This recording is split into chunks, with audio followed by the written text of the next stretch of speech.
Hello students, कैसे आप सब लोग। उम्मीद करता हूँ बहुत अच्छे होंगे। तो स्टूडेंट्स, आज की इस वीडियो में हम डिस्कस करेंगे most expected MCQ for the upcoming exam. लेकिन आगे बढ़ने से पहले बता दूं कि हमारा वीकली शेड्यूल कुछ इस प्रकार से चल रहा है जो स्क्रीन पर आपको दिखाई दे रहा है, जिसमें बहुत सारे इनिशिएटिव्स हैं ताकि आपकी प्रिपरेशन को और ज्यादा इंप्रूव किया जा सके। तो आप इन इनिशिएटिव्स को फॉलो कर सकते हैं हमारे यूट्यूब चैनल पर। तो हमारा यूट्यूब चैनल अगर आपने सब्सक्राइब नहीं किया तो उसे जल्दी सब्सक्राइब कर लीजिए और बेल आइकन को प्रेस कर लीजिए, जहां से आपको सारी नोटिफिकेशन टाइम टू टाइम मिलती रहे।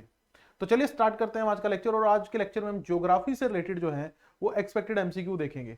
तो लेवल जो है वो ना तो ज्यादा इजी है ना बहुत ज्यादा टफ है, एक मीडियम लेवल हम यहाँ पर लेकर चल रहे हैं। नेक्स्ट टाइम हम ट्राई करेंगे कि थोड़ा और टफ जो है लेवल को रखें, थोड़ा टफ लेवल अगली बार रखें। इस बार मीडियम लेवल यहाँ पर है जो रखा गया है। ओके, पहला क्वेश्चन है, slate is an example of. Slate जो है वो किस तरह की रॉक का एग्जाम्पल है। तो देखिए हमारे पास there are different type of rocks, ठीक है, लेकिन इसमें हमारे पास एक रॉक होती है that is called metamorphic rock. Slate is an example of metamorphic rock. अब ये मेटामॉर्फिक रॉक क्या होती है, देखिए बेसिकली जब हम रॉक स्ट्रक्चर की बात करते हैं, ध्यान से सुनिएगा और समझने की कोशिश कीजिएगा। Slate, genesis, schist, marble, diamond, they are the good example of metamorphic rock. होता क्या है, देखिए ध्यान से सुनिएगा।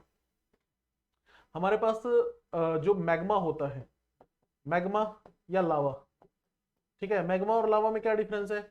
जब तक अर्थ के अंदर है तो मैग्मा, जब अर्थ के बाहर आ जाएगा मतलब अर्थ के सरफेस पे आ जाएगा तो लावा। और मैग्मा और लावा बेसिकली होता क्या है, मोल्टन रॉक, जो पिघले हुए रॉक स्ट्रक्चर है अर्थ के टेम्परेचर की वजह से। जब ये कूल डाउन होंगे, ठंडे पड़ेंगे, तो इससे बनेगी इग्नियस रॉक। इससे क्या बनेगी, इग्नियस रॉक, ठीक है।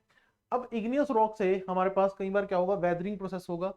वेदरिंग प्रोसेस होगा हमारे पास, इग्नियस रॉक से वेदरिंग प्रोसेस होने के बाद क्या होगा, बनेगी सेडिमेंट्री रॉक्स। मतलब कि ये रॉक जो है वो टूट कर हमारे पास दूसरी जगह इकट्ठा होती चली जाएगी और उसकी वजह से बनेगी सेडिमेंट्री रॉक्स, ठीक है। इग्नियस रॉक से सेडिमेंट्री रॉक भी बन सकती है, और इसके ऊपर टेम्परेचर और प्रेशर अप्लाई हो तो इग्नियस रॉक से डायरेक्टली हमारे पास बन सकती है मेटामॉर्फिक रॉक, ठीक है। तो हमारे पास ये तीन तरह की डायरेक्ट अगर हम बात करें रॉक्स होती हैं, ये तीन इंपॉर्टेंट रॉक होती हैं, igneous rock, metamorphic rock, sedimentary rock. Sedimentary rocks जो हैं वो फर्दर भी आगे चलकर मेटामॉर्फिक रॉक में कन्वर्ट हो सकती हैं अगर सेडिमेंट्री रॉक के ऊपर भी हीट प्रेशर पड़े। तो इग्नियस रॉक भी डायरेक्टली मेटामॉर्फिक रॉक बन सकती है और इग्नियस रॉक भी और सेडिमेंट्री रॉक भी मेटामॉर्फिक रॉक में कन्वर्ट हो सकती है। लेकिन इग्नियस और मेटामॉर्फिक दोनों बन कहां से रही हैं, सॉरी मेटामॉर्फिक और सेडिमेंट्री रॉक दोनों बन कहां से रही है, इग्नियस रॉक से। तो इसीलिए इसको प्राइमरी रॉक भी कहा जाता है। याद रखेंगे कि हमारे पास मेटामॉर्फिक रॉक और सेडिमेंट्री रॉक दोनों कहां से बन रही है, इग्नियस रॉक से। तो इसीलिए इग्नियस रॉक को प्राइमरी रॉक भी कहा जाता है, ठीक है। अगर इग्नियस रॉक की फॉर्मेशन मैग्मा से हुई है, ठीक है, अगर इग्नियस रॉक की फॉर्मेशन मैग्मा से हुई है तो ये कहलाएगा हमारे पास इंट्रूसिव इग्नियस रॉक, अगर मैग्मा से हुई है। अगर लावा से हुई है तो एक्सट्रूसिव इग्नियस रॉक। ये थोड़ा सा एक डिफरेंस है जो आप याद रखेंगे। अब देखिए जो हमारे पास डायमंड है, डायमंड कैसे बनेगा, जो हमारे पास कोयला है, कोयला होता है, उसके ऊपर हीट और प्रेशर अप्लाई होता है तो वो आगे चलकर डायमंड में कन्वर्ट हो जाता है। तो अब यहाँ पर आप देखिए कोयला कैसे बना।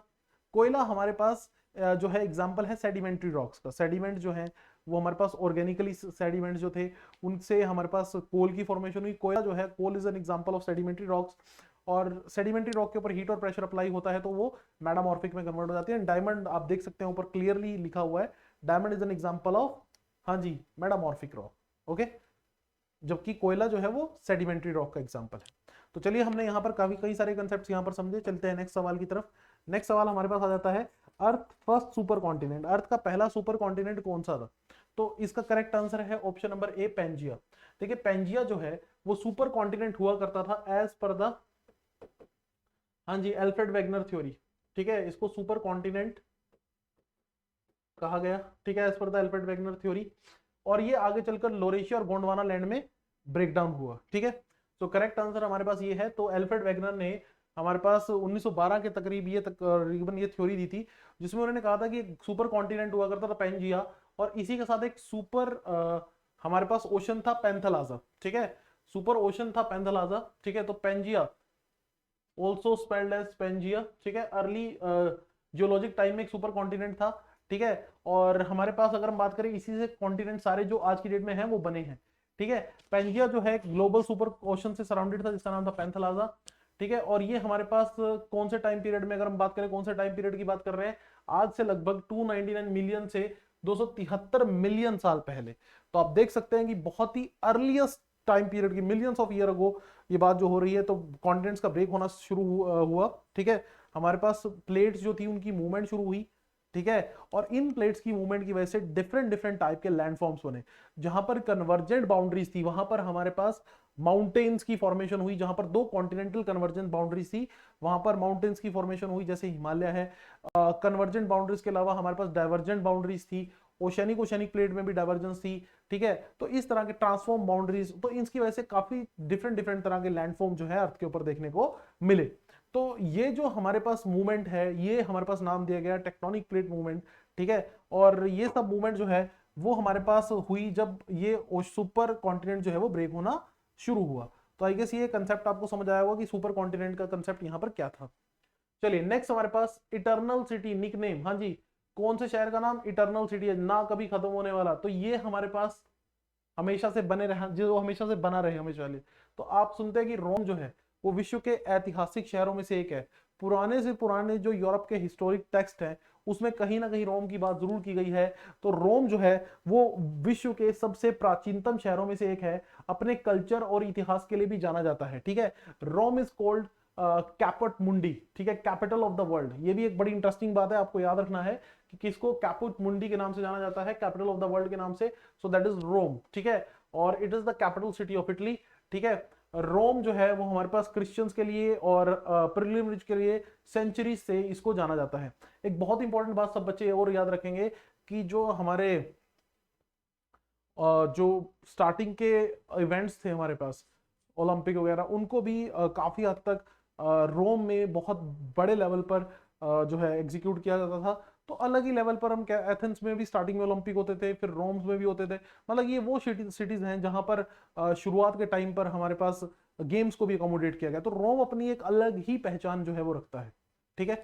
चलिए, तो यूरोप में एक अलग ही पहचान हमारे पास शहर की, जिसको हम रोम कह सकते हैं। नेक्स्ट हमारे पास नेक्स्ट सवाल आ जाता है, biggest island in the Indian ocean.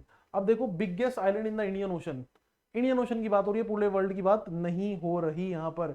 तो इंडियन ओशन में जो मेडागास्कर आइलैंड है, जिसके साथ इंडिया बहुत बार फ्रेंडली रिलेशन, थोड़ा सा यहाँ पे करेक्ट मैं करना चाहूंगा, ऑप्शन नंबर ए यहाँ पर होगा।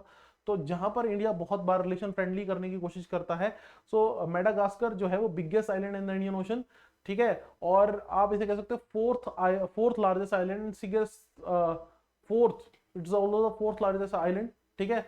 और ये हमारे पास एक आइलैंड कंट्री के रूप में अपने आप में एक बहुत बड़ा एरिया रखता है। हाँ जी, क्लियर। तो मेडागास्कर आपको इंडियन ओशन में देखने को मिले, काफी हद तक ये अफ्रीका के पास है और स्ट्रेटेजिकली बहुत इंपॉर्टेंट है। इंडिया चाहता है कि जो है इसके साथ रिलेशन अच्छे बनाए जाए, ताकि इंडियन ओशन में इंडिया की पकड़ जो है वो बनी रहे। तो कोविड के टाइम पर और कई अलग अलग ओकेजन पर हमने यहाँ पर इस आइलैंड कंट्री की मदद करने की हमेशा बढ़ चढ़कर कोशिश की है। नेक्स्ट सवाल हमारे पास आ जाता है, हाँ जी, which of the following lava is the common eruptive product of submarine volcanoes. Submarine volcanoes का मतलब क्या है? वोल्केनो हमारे पास नॉर्मल हमारे धरती के ऊपर भी हो सकते हैं और समुद्र के अंदर भी हो सकते हैं। अब देखो, वैसे तो जो हमारे पास लावा होता है इसको हम दो तरीके से कैटेगराइज करते हैं, ठीक है, एसिडिक लावा, ठीक है, और बेसिक लावा, ठीक है। एसिडिक लावा और बेसिक लावा दो तरह से कैटेगराइज करते हैं। लेकिन यहां पर बात हो रही है किसकी? सबमरीन। हमारे पास जो सबमरीन मतलब जो अंडर वाटर जो वोल्केनिक इरप्शन होती है वो किस टाइप का हमारे पास हम कह सकते हैं इरप्शन किस टाइप की होती है? सो करेक्ट आंसर है पिलो लावा। करेक्ट आंसर है option number C, pillow lava. तो यहां पर आप देखिएगा, pillow lava is characterized by rounded bulbous lumps, ठीक है, attributed to the extrusive lava under water. तो एक्सट्रूसिव मैंने बताया कि जब लावा जो बाहर आ जाएगा तो एक्सट्रूसिव ही कहलाएगा, और ये अंडर वाटर हमारे पास होगा, तो इसलिए यहाँ पर ये नाम जो है वो दिया गया है, ठीक है। तो करेक्ट आंसर आप याद रखिएगा कि हमारे पास पिलो लावा, ठीक है। और अभी आपको पता होगा कि हमारे पास एक बहुत ही बड़ी इरप्शन, वोल्केनिक इरप्शन हमें देखने को मिली थी। आप कमेंट सेक्शन में जरूर कमेंट करके बताइएगा, जिसको न्यूक्लियर एक्सप्लोजन से कंपेयर किया गया था, जिससे कंट्री में बहुत बड़े लेवल पर एक आइलैंड कंट्री में हमारे पास नुकसान देखने को मिला था। तो आप ये जरूर कमेंट करके बताइएगा कौन सी आइलैंड कंट्री को भी रिसेंटली नुकसान हुआ था एक बहुत बड़े अंडर वाटर वोल्केनिक इरप्शन की वजह से। नेक्स्ट हमारे पास, which among the following is not an impact crater lake.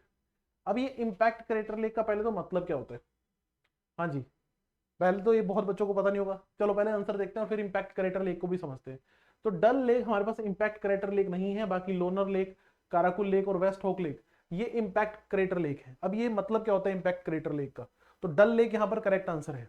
तो देखो जब हमारे पास एक मिट्योर, हाँ जी ध्यान सुनना, आउटसाइड ऑफ द अर्थ एक बहुत बड़ा मिट्योर अर्थ के अंदर आता है, तो जनरली क्या होता है कि वो मीजोस्फेयर में वैसे तो बर्न हो जाता है। एक हमारे पास मीटियोराइट जो होता है मीजोस्फेयर में बर्न हो जाता है, जल जाता है सारा का सारा, लेकिन अगर उसका साइज बहुत बड़ा हो तो वो पूरा जलता नहीं है, फ्रिक्शन के कारण वो जलता नहीं है और वो अर्थ के सरफेस तक पहुंच जाता है। तो उस मिट्योराइट को क्या बोलते हैं, मिट्योर, जब वो अर्थ के सरफेस पे पहुंच जाता है। तो यहां पर आप देखिएगा जब वो अर्थ के सरफेस पे टकराएगा तो एक डिप्रेशन, एक खड्डा क्रिएट करेगा, और उसकी वजह से अगर वो बहुत बड़े साइज का होगा तो एक बहुत बड़ा डिप्रेशन क्रिएट हो जाएगा, आगे फ्यूचर में वहां पानी भर जाएगा तो उसको हम क्या कहेंगे, एक लेक कहेंगे। तो हमारे पास अगर मैं बात करूं जो हमारे पास ये सब लेक थे मैंने यहाँ पर नाम बताए, लोनार, काराकुल, वेस्ट होक लेक, ये सब एग्जाम्पल है हमारे पास किसके, ये सब एग्जाम्पल हैं हमारे पास इंपैक्ट क्रेटर लेक के, ठीक है। तो यहाँ पर और भी कई सारे ऑप्शंस हमारे पास एग्जाम्पल दिए हुए हैं, जैसे लोनर है, क्लियर वाटर लेक है, ठीक है। तो ये सब एग्जाम्पल है हमारे पास, ओके। तो डल लेक जो है कश्मीर में है, ये इंपैक्ट क्रेटर लेक नहीं है। So which among the following delta is nicknamed as green delta. अब डेल्टा की फॉर्मेशन कहां होती है, जब हमारे पास रिवर ओशन से मिलने वाली होती है तो उससे जस्ट पहले फॉर्मेशन होती है डेल्टा की। तो किस डेल्टा को हमारे पास ग्रीन डेल्टा के नाम से जाना जाता है, तो करेक्ट आंसर है Ganges delta, option number B. तो गंगा का डेल्टा जो है वो पूरे वर्ल्ड का सबसे फर्टाइल एरिया कंसिडर किया जाता है, मोस्ट फर्टाइल एरिया। तो Ganga delta, river delta is Bengal region और इंडिया और बांग्लादेश के हिस्से में आता है, ठीक है। और ये वर्ल्ड की सबसे मोस्ट फर्टाइल रीजन जो है वो कंसीडर की जाती है, और इसी वजह से यहाँ पर बहुत सारे हमारे पास ग्रीनरी देखने को मिलती है, और इसी वजह से इसको ग्रीन डेल्टा का नाम जो है आप कह सकते हैं दिया गया है। तो इसी वजह से आप याद रखें ग्रीन डेल्टा अपने आप में इंपॉर्टेंट, और स्टार्टिंग से ये जो रीजन है वो प्रोस्पेरस भी रही है। प्रोस्पेरस रहने का रीजन क्या है कि अगर उपजाऊ मिट्टी होगी तो किसान अच्छा खासा अनाज उगा पाएंगे और अल्टीमेटली उन्हें एडवांटेज रहेगी और कहीं ना कहीं एक फायदा मिलता हुआ दिखाई देगा। तो ये चीज हमने याद रखनी है हर हालत में कि जो हमारे पास गंगा ब्रह्मपुत्र डेल्टा है या गंगा डेल्टा है वो हमारे पास बंगाल रीजन में है, और ये मोस्ट फर्टाइल एरिया कंसिडर किया जाता है पूरे वर्ल्ड का। नेक्स्ट, माउंट एल्ब्रस बहुत ही फेमस माउंटेन है यूरोप के अंदर। हमारे पास ये कौन सी माउंटेन रेंज का हिस्सा है, अब ये तो मैंने पहले ही बता दिया कि माउंट एल्ब्रस जो है वो यूरोप में है, ठीक है। ये कौन सी माउंटेन रेंज का हिस्सा है, तो ये आपने याद रखना है, ये हमारे पास कॉकास रेंज, माउंटेन रेंज का हमारे पास हिस्सा देखने को मिलेगी। सो ये माउंटेन रेंज यूरोप में है, ब्लैक सी और कैस्पियन सी के बीच में। ये हाईएस्ट पीक है हमारे पास कॉकस माउंटेन की, तो इसी वजह से ये बहुत ही फेमस माउंटेन है माउंट एल्ब्रस इन यूरोप। अगर आप जैसे यूरोप में अगर किसी से भी बात करेंगे तो उसको इसके बारे में, माउंट एल्ब्रस के बारे में पता जरूर होगा क्योंकि बहुत ही फेमस माउंटेन है। चलिए, और हाईएस्ट है, ये रीजन है हमारे पास, लोगों को पता क्यों है, क्योंकि इसकी जो हाइट है वो एक अच्छी खासे लेवल पर है। चलिए नेक्स्ट सवाल की तरफ आगे बढ़ते हैं। हाँ जी, intermediate layer beyond the ozone layer. अब ओजोन लेयर की बात करते हैं। तो ओजोन लेयर यूवी रेडिएशन से हमें प्रोटेक्ट करती है, अल्ट्रावायलेट रेडिएशन जो सन से आती है उसको ब्लॉक करती है और हमें कैंसर से बचाती हैं। और इसको मेजर करने के लिए ओजोन लेयर की विड्थ यानी मोटाई को मेजर करने के लिए हम डॉब्सन यूनिट का यूज करते हैं। किसका यूज करते हैं, डॉब्सन यूनिट का यूज करते हैं, ठीक है। तो इसके beyond intermediate layer beyond the ozone layer, so beyond the ozone layer ये हमारे पास मीजोस्फेयर, जिसके बारे में भी हम थोड़ी देर पहले बात कर रहे थे, यहां पर सारे मीटियोराइट्स की बर्निंग होती है, और mesosphere layer of the earth atmosphere is an intermediate layer beyond the ozone layer, ठीक है। तो यहां पर अगर हम बात करें टेम्परेचर जो है वो -100 डिग्री, हाँ जी, gradually falls to -100 degree at 80 kilometre altitude in this layer. So यहां पर ये सबसे ठंडी लेयर है, लेकिन ठंडी लेयर होने के बावजूद भी जो मीटियोराइट्स की बर्निंग होती है वो इस लेयर में होती है फ्रिक्शन के कारण, और इसी वजह से मीटियोराइट्स की बर्निंग होने की वजह से इस लेयर का नाम जो है वो मीजोस्फेयर पड़ा है। यहां पर मीटियोराइट्स की बर्निंग के बाद एक स्पेशल टाइप के क्लाउड्स भी बनते हैं, noctilucent cloud. So noctilucent clouds की फॉर्मेशन जो है वो मीजोस्फेयर लेयर में होती है। There are different layers of atmosphere, ठीक है। हमारे पास एटमॉस्फेयर में कई सारी लेयर्स हैं, ठीक है, जिनको हम एटमॉस्फेयर ऑफ द अर्थ में चैप्टर में हम पूरा पढ़ते हैं। तो आपको मैं बताना चाहूंगा कि मीजोस्फेयर लेयर में एक स्पेशल टाइप के क्लाउड्स बनते हैं, ऑल्दो क्लाउड्स की फॉर्मेशन इस लेयर में नहीं होती, लेकिन एक स्पेशल टाइप के क्लाउड्स यहां बनते हैं, एक्सेप्शन है, वो है नॉक्टिल्यूसेंट क्लाउड्स, ठीक है, नॉक्टिल्यूसेंट क्लाउड। चलिए जी आगे चलते हैं हमारे पास नेक्स्ट सवाल की तरफ। Okay, last question. What type of climate is present in the mountains area of Uttarakhand. So mountain area of Uttarakhand में किस तरह क्लाइमेट आपको देखने को मिलेगा? तो करेक्ट आंसर है टुंड्रा टाइप। टुंड्रा मतलब कि आप ये समझ लो कि जहां पर बहुत ही ठंडे इलाके होते हैं और स्पेशल वो ठंडे एरिया की जो वेजिटेशन है यहाँ पर देखने को मिलती है, तो उसको हम टुंड्रा बोलते हैं। एवरेज टेम्परेचर आप देख लीजिए 0 से 10 डिग्री सेल्सियस रहता है, मतलब कि 10 से ज्यादा तो टेम्परेचर होता ही नहीं है, बहुत ही कम होता है।